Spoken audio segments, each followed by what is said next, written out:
Ia berbicara kepada dunia dengan congkak, bukan dengan hikmat, tapi dengan amarah yang dilahirkan dari hati yang penuh pemberontakan terhadap Allah. Ia bacot dengan sombongnya mengancam akan menggunakan nuklir. Apakah ini ancaman? Orang tua ini namanya Ali Khamenei, pemimpin tertinggi Iran. Ia berkata, jika Amerika Serikat atau Israel menyerang fasilitas nuklirnya, maka ia akan membalas dengan ledakan nuklir.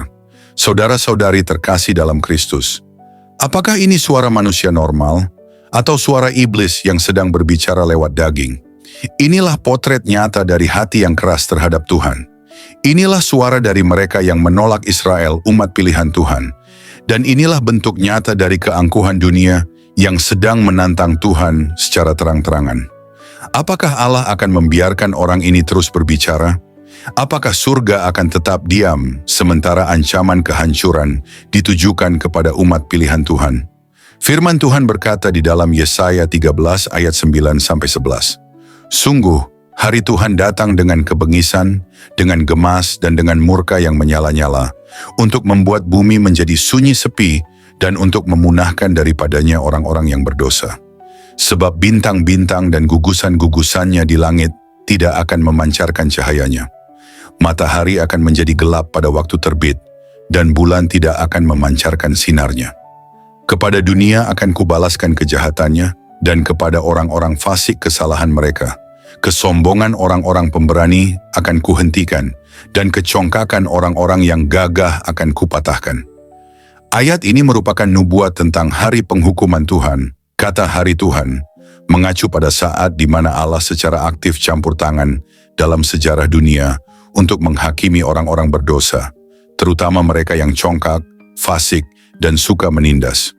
Ali Khamenei dengan ancaman nuklirnya terhadap Israel, bukan hanya menyerang sebuah bangsa kecil, tapi ia menantang langsung Allah yang menetapkan Israel sebagai milik pusakanya. Tuhan berkata bahwa ia sendiri akan mengakhiri kesombongan seperti itu. Bukan melalui diplomasi, bukan lewat sanksi politik, tapi dengan murka yang menyala-nyala dan penghancuran total.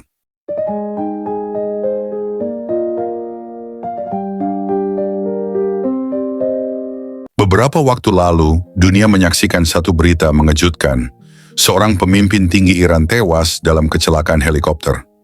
Presiden Iran saat itu, Ebrahim Raisi, seorang yang dikenal karena retorika anti-Israel dan anti-Tuhan, tewas bersama beberapa pejabat penting lainnya. Helikopter itu tidak pernah sampai ke tujuannya. Ia jatuh di pegunungan, di tengah kabut tebal, dan dalam sekejap, satu kursi kekuasaan dikosongkan oleh Tuhan sendiri. Apakah yang kita saksikan di hari itu hanyalah kecelakaan biasa? Ataukah itu adalah tanda dari surga bahwa Tuhan sedang memutar kunci penghakiman satu persatu? Ketika Ebrahim Raisi menaiki helikopternya, ia tidak tahu bahwa itu adalah perjalanannya yang terakhir. Ia tidak tahu bahwa penghitung waktu surgawi telah selesai berdetik. Ia tidak tahu bahwa kesombongannya telah sampai ke telinga Allah. Dan ketika Tuhan berkata, "Cukup," seketika itu juga iblis menjemput Ebrahim Raisi. Kini kursi itu kosong, dan di tempatnya berdiri satu nama lain, Ali Khamenei, seorang tua yang telah bertahun-tahun menabur kebencian terhadap Israel, yang setiap bibirnya mengucap kutuk, bukan damai, yang setiap pidatonya menyala oleh roh antikristus, roh anti-Israel, roh pemberontakan terhadap surga. Ia tidak berbicara dalam hikmat, ia tidak bertindak dalam takut akan Tuhan. Ia hanya tahu satu bahasa, kebencian, ancaman, dan kehancuran. Dan sekarang, ia berkata, jika Israel dan Amerika menyerang fasilitas nuklir, kami akan membalas dengan nuklir. Apakah ia berpikir bahwa Tuhan akan tinggal diam? Apakah ia menyangka bahwa langit tak lagi mendengar? Apakah ia lupa bahwa Tuhan yang sama yang menghancurkan Firaun, yang menggulingkan Nebukadnezar, yang menjatuhkan Hitler dan semua musuh Israel? Mazmur berkata, Dia yang bersemayam di sorga tertawa, Tuhan mengolok-olok mereka. Maka ia akan berbicara kepada mereka dalam murkanya dan mengejutkan mereka dalam kehangatan amarahnya. Tuhan tertawa atas para pemimpin yang congkak, tapi itu bukan tawa kebahagiaan. Itu adalah tawa yang mengandung murka, Karena ketika Tuhan bangkit untuk berbicara, bumi akan bergetar dan para raja akan tergeletak seperti debu. Dan sekarang aku bertanya kepada dunia, apakah Ali Khamenei akan selamat dari tangan Tuhan? Atau apakah ia akan mengalami kematian yang lebih mengerikan dari pendahulunya? Apakah langit akan menurunkan murka kepada tubuh renta yang telah terlalu lama menentang kebenaran? Tidak ada yang bisa bersembunyi, tidak ada yang bisa lari. Yeremia 50 ayat 31 berkata, "Sesungguhnya aku menjadi lawanmu, hai engkau yang kurang ajar, demikianlah firman Tuhan Allah semesta alam. Sebab waktumu sudah tiba saat aku menghukum engkau. Waktumu akan datang juga, wahai pemimpin yang congkak. Langit tidak akan diam selamanya. Dan Tuhan tidak akan membiarkan umatnya diancam dengan nuklir tanpa membalas. Hari itu akan tiba, mungkin tanpa peringatan, mungkin di udara, mungkin di malam hari. Dan ketika tangan Tuhan bergerak, tidak akan ada jalan kembali."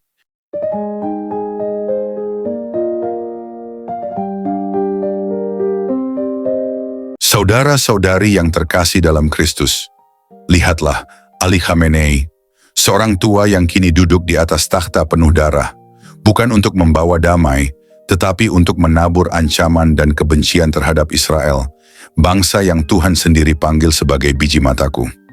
Ia tidak tahu bahwa lidahnya yang bercabang itu sedang mencoret garis merah surgawi. Ia tidak sadar bahwa setiap kalimat ancamannya adalah paku-paku yang sedang ia tancapkan ke peti matinya sendiri. Ia berpikir nuklir bisa menghentikan umat Tuhan. Tapi Tuhan tidak takut dengan senjata manusia. Tuhan tidak terguncang oleh laboratorium militer. Tuhan tidak bersembunyi dari ancaman manusia berdosa. Tuhan menertawakan para pemimpin yang congkak, bukan karena lucu, tetapi karena murkanya sedang naik perlahan-lahan seperti badai yang tak bisa dihentikan. Dan sejarah telah mencatatnya. Firaun pernah mengeraskan hati, Tuhan tenggelamkan dia.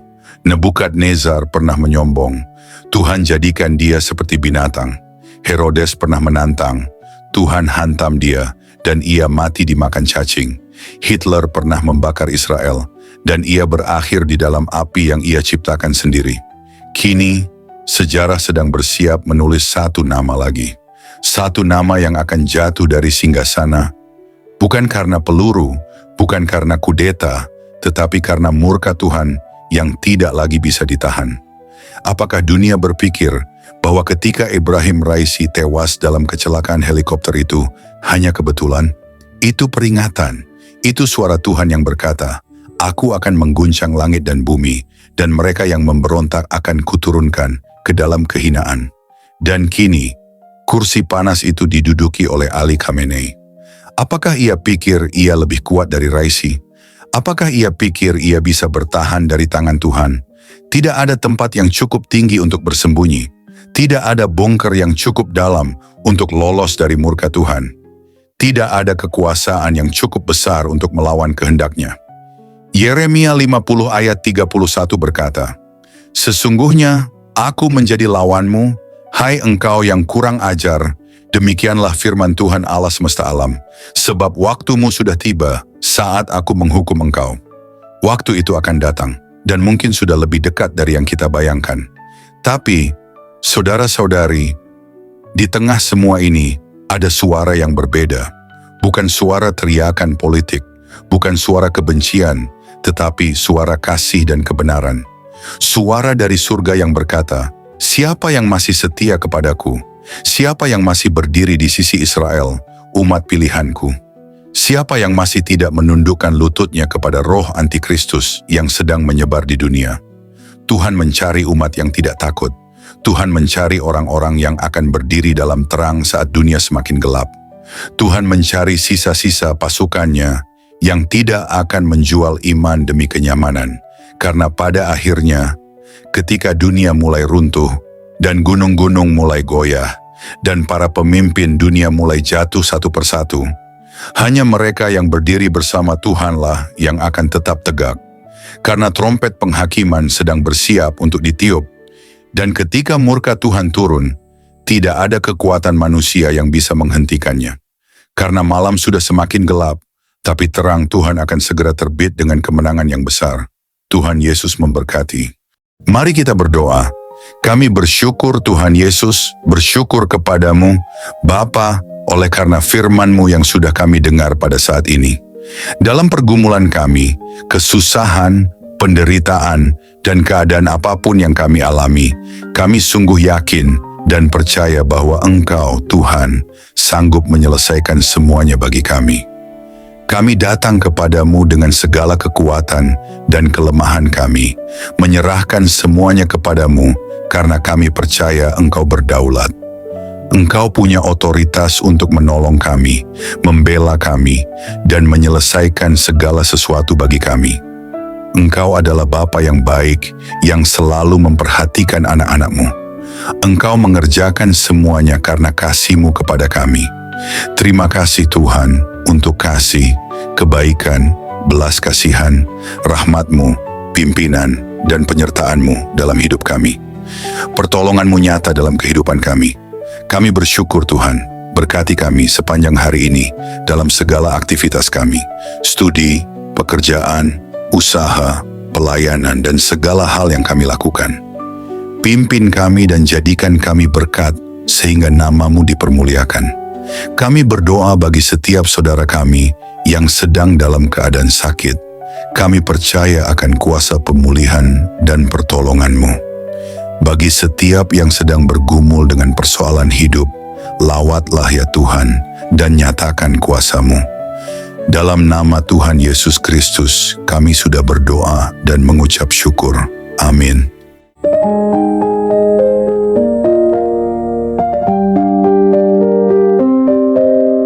Puji Tuhan, saudara yang dikasihi oleh Tuhan, saya percaya bahwa firman Tuhan selalu menjadi berkat, kekuatan, dan penghiburan bagi setiap kita.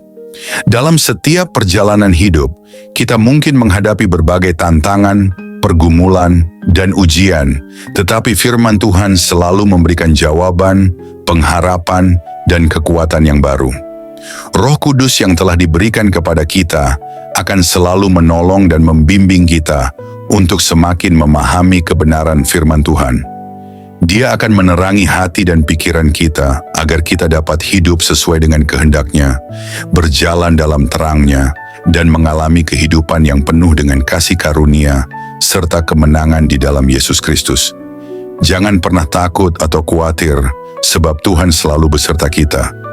Dia yang memegang kendali atas segala sesuatu, dan janji-Nya adalah ya dan amin.